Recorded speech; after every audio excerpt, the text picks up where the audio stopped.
University మంచి భవిష్యత్తు కోసం తెలుగు విద్యార్థులు ఇష్టపడే యూనివర్సిటీ. కాల్ 9059052378 9059052379.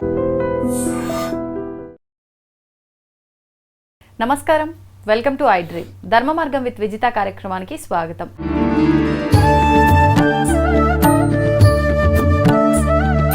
ప్రస్తుతం మనతో పాటు ఉన్నారు ప్రముఖ జ్యోతిష వాస్తు పండితులు బ్రహ్మశ్రీ అన్నవరపు తిరుపతి మూర్తి అవధాని గారు. ఇప్పుడు గురుగారితో మాట్లాడదాం. నమస్కారం గురుగారు. ఓం శ్రీ మహాగణాధిపతయే నమః. గురుగారు, ప్రతి ఒక్కరిలోనూ ఒక సొంత ఇంటి కళ అనేది ఉంటుంది. మాకంటూ ఒక సొంత గృహం ఉండాలి, ఎన్ని రోజులని చెప్పి కిరాయిలలో ఉంటాము అని చెప్పి ఆలోచన ప్రతి ఒక్కరిలో ఉంటుంది. కానీ అంటే వాళ్ళ ఫైనాన్షియల్ స్టేటస్ని బట్టి కొంతమంది కొనుక్కోగలుగుతారు, కొంతమంది కొనుక్కోలేరు. అలాంటి వాళ్ళు చాలా బాధపడుతుంటారు. అన్నీ ఉండి కూడా ఆ ప్రాసెసింగ్లని అది ఇది అని చెప్పి ఆలస్యం అవుతుండే వాళ్ళు ఉంటారు. అరే మా దగ్గర కొనుక్కోవాలంటే డబ్బు లేదే దానికి తగ్గట్టుగా అని బాధపడే వాళ్ళు ఉంటారు. ఏదైతేనేంటి వాళ్ళ కళని వాళ్ళు నెరవేర్చుకోలేకపోతూ ఉంటారు. అటువంటి వారు త్వరగా వాళ్ళ కళని నెరవేర్చుకొని ఆ సొంత ఇంట్లో గృహప్రవేశం చేసే అవకాశం రావాలి అంటే ఏదైనా విధానం ఉందా? మీరు అన్న వాళ్ళు ఎవరైనా ఉన్నారు అంటే అటువంటి వాళ్ళు చాలా అదృష్టవంతులు అంటాను నేనైతే. దేనికండి? సొంతిల్లు మనిషికి అవసరమే, కానీ సొంతింటి కోసం ప్రయత్నం చేసి కొండ నాలికి మందు వేయబోయి ఉన్న నాలికని చెడగొట్టుకునేంత ఇబ్బందులు పడతారు. ఎలా? ఎందువల్లంటే అమ్మా, ఇవాళ మనకు కిరాయికి ఇల్లు దొరుకుతున్నాయి. కాస్త లోపలికి వెళ్తే 10,000 12,000, కాస్త రోడ్డు మీదకి వస్తే 15,000 20,000 25,000 అలా దొరుకుతున్నాయి. మన శక్తి అనుసారం అందులో మనం కిరాయికి ఉండొచ్చు. ఒక ఇల్లు మనం కొనుక్కుంటున్నాము అని అంటే మన దగ్గర 60 లక్షలు ఉంటే 20 లక్షలు 10 లక్షలు లోన్ పెట్టట్లా. మన దగ్గర 20 లక్షలు 10 లక్షలు ఉంటే మిగిలిన 70 లక్షలు లోన్ పెడుతున్నాం. 70 లక్షలు లోన్ పెట్టి నెలకి 70,000 రూపాయలు కడుతున్నాం. డబల్ బెడ్రూమ్ ఫ్లాట్కి నెలకి 70,000 రూపాయలు మనం ఈఎంఐ కడుతున్నాం. 30,000 రూపాయల దగ్గర ఉంటే కాస్త ఊరు చివరికి వెళ్తే డూప్లెక్స్లో హాయిగా రెంట్కుండొచ్చుగా. కానీ అది ఎప్పటికీ మన ఇల్లు కాలేదు కదా. కరెక్టేనమ్మా, 20 ఏళ్ళ పాటు ఇది మీ ఇల్లు కాదు కదా. ఈఎంఐ అంటే 20 ఏళ్ళు పెట్టుకుంటున్నారుగా. ఆ 20 ఏళ్ళు 25 ఏళ్ళు నెలకి 70,000 రూపాయలు. ఆ 25 ఏళ్ళు మీ ఇల్లు అయితే కాదు కాదు. ఆ తర్వాత అయినా మనది అవుతుంది కదా అన్నీ అనుకున్నట్టుగా అయితే. అనుకున్నట్టుగా అయితే అనుకున్నట్టుగా కాలేదు, మధ్యలో 4 నెలలు కట్టకపోతే వాడు మీరు 10 ఏళ్ళ పాటు కట్టి ఏదన్నా ఒక 4 నెలలు కట్టలేకపోతే నోటీస్ అంటే ఇస్తాడుగా. ఏముందమ్మా ఇంకెక్కడ ఉంది మనది అనుకోవడానికి ఏముంది అక్కడ? ఏదన్నా మన దగ్గర ఉండి ఒక 10 లక్షలు 15 లక్షలు లోన్ పెట్టామంటే నెలకు 15,000-20,000 ఈ ఇంటి రెంట్ అనుకుని మనం కట్టుకుంటూ ఉండొచ్చు. 70,000 రూపాయలు ఈఎంఐ కట్టుకుంటూ డబల్ బెడ్రూమ్లో ఉండటం ఎంతవరకు కరెక్ట్ ఆలోచించండి. అదే 25,000-30,000 రూపాయలు పెడితే కొంచెం సిటీ అవతలకి వెళ్తే విల్లాలో హాయిగా ఉండొచ్చుగా. ఓ 2 ఏళ్ళు పట్టున్నారు కాబట్టి ఇంకో విల్లా మాడతాం. వాళ్ళకి నచ్చకపోయినా మనకు నచ్చకపోయినా ఇంకో విల్లాలోకి వెళ్తాం, ఇంకో చోటు ఉండగలుగుతాం. ఈ 70,000 రూపాయలు నెలకి 30,000 పోతే 40,000 రూపాయలు దాచుకుంటున్నాం నెలకి, కాదంటారా? నెలకి 40,000 దాచుకుంటున్నాం. సుఖవంతమైన జీవితం అయితే అక్కడ ఉంది కదా. 70,000 రూపాయలు ఈఎంఐ కట్టుకుంటూ నెల తిరిగేటప్పటికి ఏం చేయాలో తెలియక కట్టిన 70,000 రూపాయల్లో అసలులో మీకు 5,000 కూడా పోవట్లా, మొత్తం వడ్డీలోకి వెళ్ళిపోతుంది. బ్రతికినంతకాలం వాళ్ళని పోషించడం కోసమే మనం కష్టపడుతున్నాం. మొదట్లో 20 లక్షలు కట్టాం, తర్వాత 70 లక్షలు తీసుకున్నాం. 20 లక్షల రూపాయలకి రూపాయి వడ్డీ తప్పని 20,000 రూపాయలు పోయినట్టే మనకు. తర్వాత 70,000 రూపాయలు వడ్డీ కడుతున్నాం అంటే 90,000 రూపాయలు నెలకి మనం లాసు. ఆ 20 లక్షలే మన దగ్గర ఉన్నాయి. వాటిని ఫిక్స్డ్ చేసుకుంటే నెలకు ఒక 20,000 వస్తాయిగా. సపోజ్ అనుకుందాం, ఆ 20,000 రూపాయలకి ఇంకో 5,000 రూపాయలు కాదనుకుంటే బ్రహ్మాండంగా ఇండిపెండెంట్ హౌస్లోనో లేదంటే కనుక విల్లానో మంచి ఫ్లాట్లో అపార్ట్మెంట్లోనే తీసుకుని రెంట్కు బ్రహ్మాండంగా ఉండొచ్చు కదా. కన్ను పోయింది కాటికి ఎందుకు? ఎందుకంటే ఇవాళ చేసే ఉద్యోగాలు ఎంతవరకు స్థిరంగా ఉంటుందో తెలియదు. నాకు ఇవాళ 1,00,000 రూపాయలు వస్తున్నాయి అనుకుంటాం, 50 లక్షలు లోన్ పెట్టి ఇల్లు తీసుకుంటాం. వచ్చే నెల అవతల వచ్చిన నెల ఎంతవరకు ఉంటుందో ఊడుతుందో తెలియని పరిస్థితులు వాస్తవం. అంటే ఇప్పుడు ఉన్నటువంటి తరంలో పిల్లలందరూ కూడా సొంతిల్లు కావాలి, పులిని చూసి నక్క వాత పెట్టుకుందంటారు చూసారండి. ఆ రకంగా ఎవడో ఏదో అనుకుంటాడు అని చెప్పి సొంతిల్లు కావాలని చెప్పి అప్పులు చేసి సొప్పులు చేసి లోన్లు పెట్టి ఇల్లులు తీసుకొని ఈ నవ్విన వాళ్ళు ఎవరు మనకు రేపు ఒక నెల ఈఎంఐ కట్టరు, ఒక నెల ఈఎంఐ కట్టరు.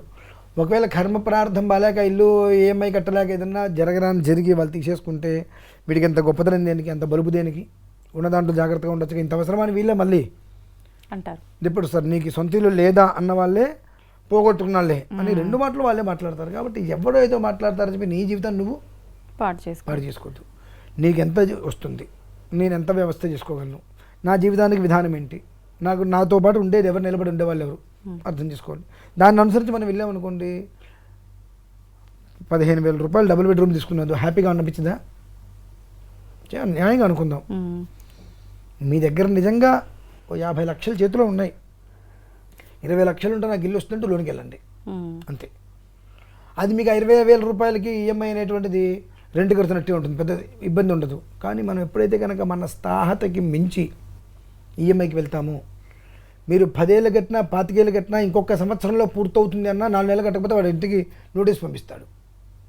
ఇంటి ఓనర్ అనుకో, ఇక ఇంకో ఇంటికి వెళ్తాం మనం, వాడు నోటీస్ ఇంటి ముందు పెడితే ఎంత అవమానం అది అందరి ముందు. కాబట్టి నేను సాధ్యమైనంత వరకు కాస్త కష్టమో నష్టమో అద్దెంట్లో ఉండటమే ఉత్తమమో అంట. కాదండి మా దగ్గర డబ్బు ఉంది, తీసుకోలేకపోతున్నాం, అనేక అడ్డంకులు వస్తున్నాయి. అప్పుడు ఏంటంటే ఎందుకు తీసుకోలేకపోతున్నాయి, ఆ స్వగ్రహ యోగం ఉన్నదా లేదా? విశ్వకర్మణ హవిషా వర్ధయస్వత్రాతారమింద్రం అకృణోరవద్యం తస్మై విషస్సమనమంత పూర్వీ రయి ముగ్రో విహవ్యో యథాసతు అని కొన్ని మంత్రాలు ఉంటాయి. దాన్ని అనుసరించి అతని జాతకంలో స్వగ్రహ యోగం ఉందా లేదా, ఉంటే ఎంతవరకు ఉన్నది, ఏ స్థితి వరకు ఉన్నది, నిలబడగలరా నిలబడలేదా, అతనికి ఏ దిక్కు అయితే అతనికి బాగుంటుంది, ఏ స్థితిలో అతను నిలబడగలుగుతాడు, ఇల్లు కొన్న తర్వాత అతనికి ఎంతమంది ఏడుస్తారు, ఎంతమంది ఏడవరు, ఏ స్థితిలో అతను నిలబడగలుగుతారు అనేటువంటి విషయం అతని జాతకాన్ని అనుసరించి ఉంటాయి. కాబట్టి అతని జాతకాన్ని చూసుకుంటే బాబు అవకాశం ఉంది, ఈ మార్గాంతరంలో వెళ్ళు, ఎవరిని పిలవకు, నువ్వు నీ భార్య నీ పిల్లలు మీ అమ్మ నాన్నగారు మీ అత్త మామలు, ఇంకో మనిషికి నువ్వు చెప్పాల్సిన అవసరం లేదు. వాళ్ళని పిలుచుకో, హాయిగా ఇంటికి వెళ్ళు, పాలు పొంగించుకో, కొబ్బరికాయ కొట్టుకో, అందరు కలిసి ఇంట్లో భోజనం చేయండి అంతే. 10 మందిని పిలిచి మంచి ఘనంగా గృహప్రవేశం చేసి అందరూ వచ్చి, అందరి కళ్ళు ఒకే రకంగా ఉంటాయి లేదు, అందరూ రకరకాల కళ్ళు పెట్టి, ఆ తర్వాత నీకేదో కష్టం వచ్చి ఈ తిన్న వాళ్ళందరూ వచ్చి నానా రకాల మాటలు మాట్లాడేవారే, ఈ వచ్చే వాళ్ళందరూ కూడా ఎంతమంది ఏడుస్తూ వస్తున్నారో మనకు తెలియదు, ఎంతమంది మన మీద ప్రేమతో వస్తారో మనకు తెలియదు. 10 మందిలో 2-3 మన మీద ప్రేమతో వస్తారు, మిగిలిన 7 కూడా వీడు ఎలా బ్రతుకుతున్నాడు, ఎలా కట్టాడు, వాళ్ళ ఇల్లు ఎలా ఉంది, ఎలా నిలబడతాడు అనేటువంటి ఒక రకమైనటువంటి కుతంత్రమైన ఆలోచనతో వస్తారు. కాబట్టి ఎవరిని పిలవాల్సిన అవసరం లేదు. ఇల్లు కట్టుకొని 20 లక్షలు అప్పు చేసి లోన్ పెట్టుకొని మళ్ళీ 3 లక్షలు నువ్వు అప్పు చేసి గృహప్రవేశం చేయాల్సిన అవసరం ఉందా నీకు? ఉందా? లేదుగా. ఆ 3 లక్షలు ఉంటే ఓ సంవత్సరం నీకు ఈఎంఐకి వెళ్ళిపోతాయి డబ్బులు. 3 లక్షలు పెట్టి గృహప్రవేశం చేసి అందరికీ బ్రహ్మాండంగా పిలిచి బట్టలు పెట్టావు, ఏదో ఒక నెల నీకు ఇబ్బంది వచ్చింది, వచ్చిన వాళ్ళు ఎవరైనా నీకు ఒక నెల ఈఎంఐ ఇస్తారా? ఎందుకన్నటువంటి వాళ్ళ గురించి మరి ఆలోచించడం. వాడేదో అనుకుంటాడు, వీదేదో అనుకుంటాడు అనుకుంటే మనకు జీవితం లేకుండా పోతుంది. అనుకునేవాడు 24 గంటలు అనుకుంటూనే ఉంటాడు, వాడి గురించి మనం పట్టించుకుంటే మనకు జీవితం లేకుండా పోతుంది. మంచిది నీ బ్రతుకంతా అనుకోవటమే కదా, అట్లా అనుకుంటూనే బ్రతుకు. ఎదుటి మనిషి చూస్తే ఏడుస్తూ జీవితాంతా కులిపో, నాకు అవసరం లేదు, నేను చేయగలిగింది నేను చేయదలుచుకుంది నీకు చెప్పాల్సిన అవసరం లేదు, నేను చేసుకుంటూ పోతా. అలా వెళ్ళిపోయినప్పుడు ఆ స్వగ్రహం కొన్న ఎవరికి చెప్పకుండా నీ ఇంట్లో నీ 4 కుటుంబంలో 4కి మాత్రమే చెప్పుకుంటూ హాయిగా వెళ్తే ఎవరి ఎడుపులు మీద పడవు. ఎందువల్ల నా పిల్లనిచ్చిన వాడు అట్లాగే ఏడవడు, నా కూతురు సుఖపడుతుంది అనుకుంటాడు, తల్లిదండ్రులు ఏడవరు, నా కొడుకు బాగున్నాడు అనుకుంటారు, అంతే చాలు, ఇంకెవరిని పిలవద్దు. తిత్మ వాళ్ళు ఏడుస్తారా అంటే ఏడుస్తారని మనం చెప్పలేం, ఏడవరు అని మనం చెప్పలేం. అంటే మనం చెప్పకపోయినా, వాళ్ళని ఇన్వైట్ చేయకపోయినా వాళ్ళకైతే మనం కొనుక్కున్నాం అన్న విషయం తెలుస్తుంది కదా. అవసరం ఏముందంటున్నా, ఎన్ని రోజులను మనం చెప్పకపోయినా ఏదో రకంగా బయటపడే అవకాశం ఉండదా? ఇప్పుడు నేను ఇల్లు కొనుక్కున్నాను అనుకోండి, సపోజు నేను చెప్తే తప్ప ఎవరికి తెలియదుగా. ఇల్లు మారి అద్దెంట్లోకి వెళ్ళానని చెప్తా, నేను కొన్నానని చెప్తే ఇక మీకు తెలిసేది. నేను కొన్నానని చెప్పకుండా పెద్ద విల్లాలోకి వెళ్తే రెంట్కి ఇచ్చాను 30,000 40,000 రెంట్కి తీసుకున్నా అంటారు. మరి అనుకుంటారుగా, మేనేజ్ చేసుకో. ఎవరు చెప్తారండి అట్లా, లేనిదే ఉన్నట్టు. అదే అంటున్నా, దారిపోయి దరిద్రాన్ని మొత్తం నెత్తి మీద పెట్టిన రకం మనం. కంప మీద ఉన్న కంప తీసుకొని ముక్కు రాసుకునే రకాలు మనం. కాబట్టి దానికి తగ్గట్టుగా నా కర్మ కూడా మనం అనుభవించాలి. సొంతిల్లు యోగ్యత ఉంటే కొనుక్కుంటామయ్యా.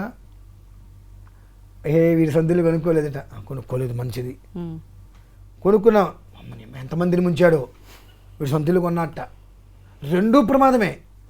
మొదటిదే చాలా ఉత్తమం, వీడు కొనుక్కోలేదట మంచిది, నువ్వు నా ఇంటికి పిలవగా, నువ్వు నన్ను పిలవు, హాయ్, నేను నిన్ను పిలవక్కర్లేదు, ప్రశాంతత కదా. నేను నా కుటుంబంలో నేను నా భార్య నా పిల్లలు సంతోషంగా ఉంటాంగా, నీ తలనొప్పి నాకెందుకు? నేను కొంటే కదా, నిన్ను పిలవలేదని బాధ, పిలిచి నేను ఇంకో ఏడుపు ఏడవాలి. కాబట్టి ఈ రకంగా వెళ్ళటం వలన మంచిది. ఆ నూతన గృహయోగం ఉన్నదా లేదా, ఉన్న తర్వాత ఆ గృహం మనం తీసుకుంటే నలుగురిలో నానకుండా మన జీవితం ఎలా ఉండాలి, ఆ గృహయోగం మనం ఎలా వృద్ధి తీసుకురావాలి అనేటువంటి విషయాన్ని ఒకసారి మీ జాతకాన్ని పరిశీలింప చేసుకుంటే దాన్ని అనుసరించి అందులో కొన్ని పద్ధతులు చెప్తుంది. అది ఆ పద్ధతుల్ని మనం జాగ్రత్తగా అనుసరించినట్లయితే అందులో మనం ఎవరి ఏడుపులు మన మీద పడకుండా జీవితం ముందుకు వెళ్ళొచ్చమ్మా. ఓకే, ధన్యవాదాలండి. పరమేశ్వర.